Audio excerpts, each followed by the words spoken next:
Wenlock Priory is a ruined 12th century monastery located in Much Wenlock, Shropshire. Wenlock was the site of a monastery for almost 900 years. An abbey for both monks and nuns were founded here at the end of the 7th century and was home to Saint Milburga, an Anglo-Saxon princess. After her death in 715, little is historically known of the monastery until the Norman conquest. The priory continued to be inhabited by monks until at least the mid-11th century, when endowments were made by Leofric, Earl of Mercia. Roger de Montgomery, Earl of Shrewsbury, was one of the great Norman lords during William the Conqueror's reign.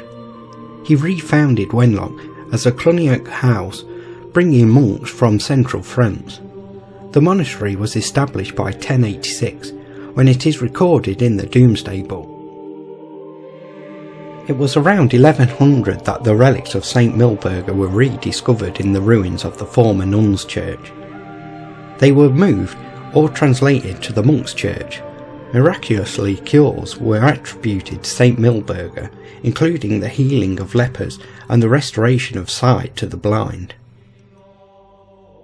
Building works continued at the monastery. A new east end of the church was completed between 1180 and 1200, as was the magnificently sculpted lavabo, where the monks washed ceremonially before dining.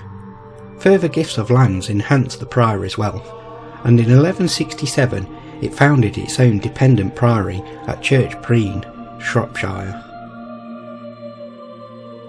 In 1262, the Abbot of Cluny conducted an inspection of the priory.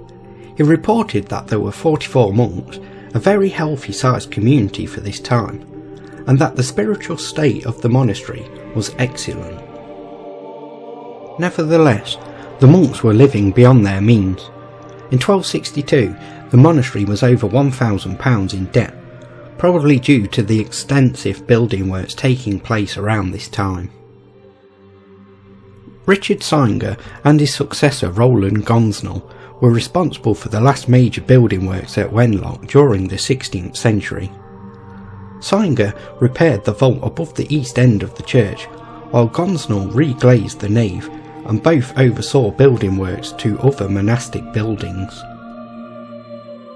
Gonsnell also tried to improve the quality of monastic observance at Wenlock, and forbade the monks to leave the monastery without permission, to hunt and to play dice. However, a faction of monks would not accept his authority.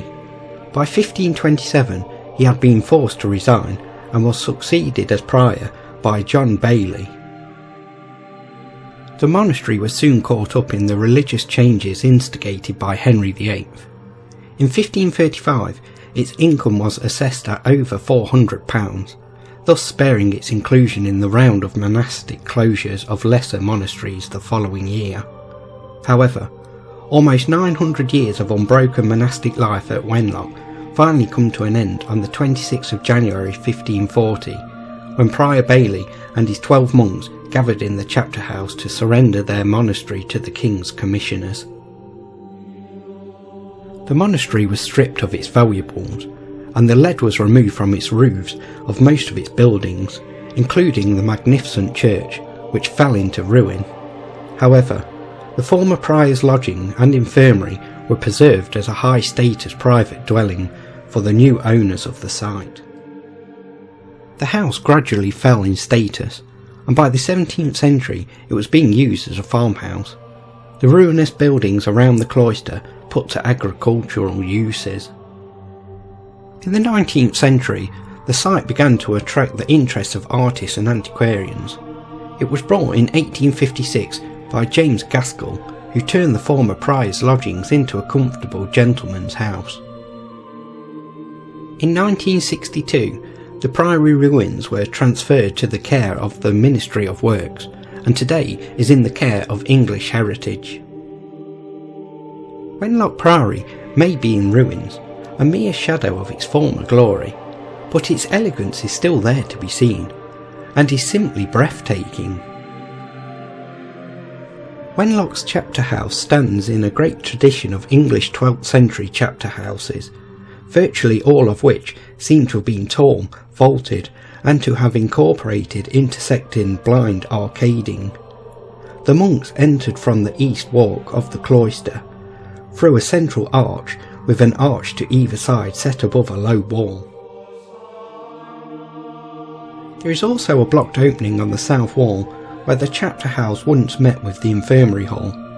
Although this is clearly an insertion and was probably made following the closure of the monastery in 1540, it incorporates a Romanesque lintel depicting a semi-human mask with pointed ears between two serpents.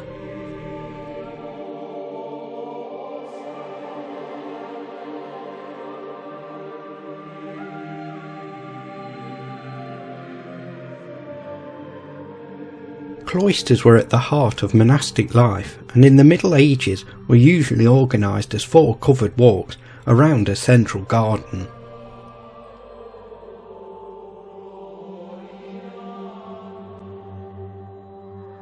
The most impressive structure to survive the cloister garden is the base of the lavabo. This was discovered beneath a mound of earth and debris in 1878. The circular core was originally surmounted by 2 bowls and was set within the octagonal outer pavilion whose foundations are still visible.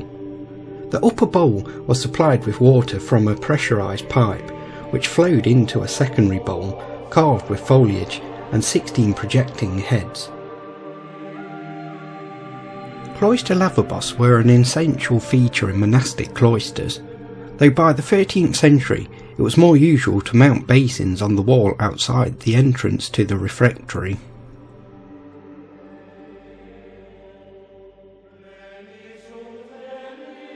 The library sits between the facade of the chapter house and the monks' processional entrance into the church from the east walk of the cloister. Till the middle of the 12th century, books were kept in chests, but by the 1150s arched recesses lined with shelves began to appear. In the library you'll find 2 tombs. The effigy to the north is too badly weathered to be identified. To that of the south, which is a 14th century tomb of a figure wearing pontifical vestments. These are the vestments worn by a bishop. Wenlock Priory was once among the greatest monasteries of the Welsh marshes, and is a must visit for any history lover. It is easy to spend a lot of time here, as the ruins take you back to a time when piety was an important part of life. If you have enjoyed this video, please like and subscribe, and I'll see you all next time. Until then, goodbye.